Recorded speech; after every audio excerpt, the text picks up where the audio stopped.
5 years ago, merong ginawa ang classmate ko sa USCBS Zoology. Ang tinatawag ay Ivfc, I Volunteer for Filipino Children. Bali, ito ay isang free tutorial group where yung mga batang palaboy-laboy sa kalye, tinatawag nila at tinuturuan nila at tinitingnan nila kung saan medyo slow yung bata. At alam nyo, nag-end up na halos lahat ng bata nila talagang nag-perform well sa kanilang academic subjects. And then, marami na rin nagsusupport sa kanya. Thank you very much sa mga nagsusupport kay Mr. Edward Agdepa. Pero sa totoo lang, galing din talaga sa bulsa niya at sa bulsa ng mga office mates niya and sa bulsa ng aming mga classmates. So, ini-invite ko po kayo, hindi na pag-form kayo din sa community niyo. Lalo na yung mga wala na tayong magawa sa bahay, like mga retired na tayo, hindi natin alam ang gagawin natin. A lot of us, bakasyon dito, bakasyon doon. And then, parang may hinahanap pa yung sarili natin, di ba?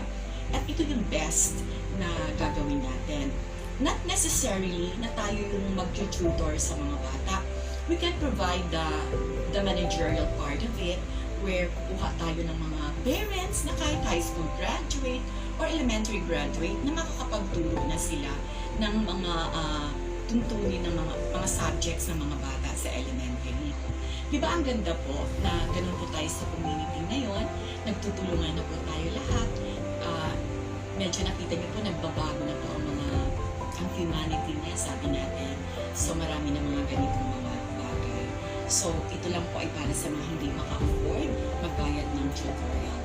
So, ito po yung iko-contactin nyo or pwede nyo ako i-text at ibibigay ko sa inyo ang kung paano mag-member. Kasi ako ngayon ay bagong member na rin ng Ivfc. Pero dito lang din talaga ako mag-focus siguro sa managerial part of it nila. Yung mag-invite ng mga tao para sa tutorial. So, ano bang kailangan natin? A place and all. So, i-discuss yan sa inyo lahat ni Sir Edward Agdepa sa isang meeting. So ngayon po, full blast kami sa pag-invite sa lahat ng tao sa buong Pilipinas na pag-aralan itong concept na to, na kung saan ang mga parents na medyo nagbabantay tayo sa mga anak natin sa labas, mag-spend tayo a little time para tutor sa kanila.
Magtulungan po tayo. So, ang ibig sabihin po ng Ivfc ay I Volunteer for Filipino Children. So, mag-volunteer po ba kayo?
you.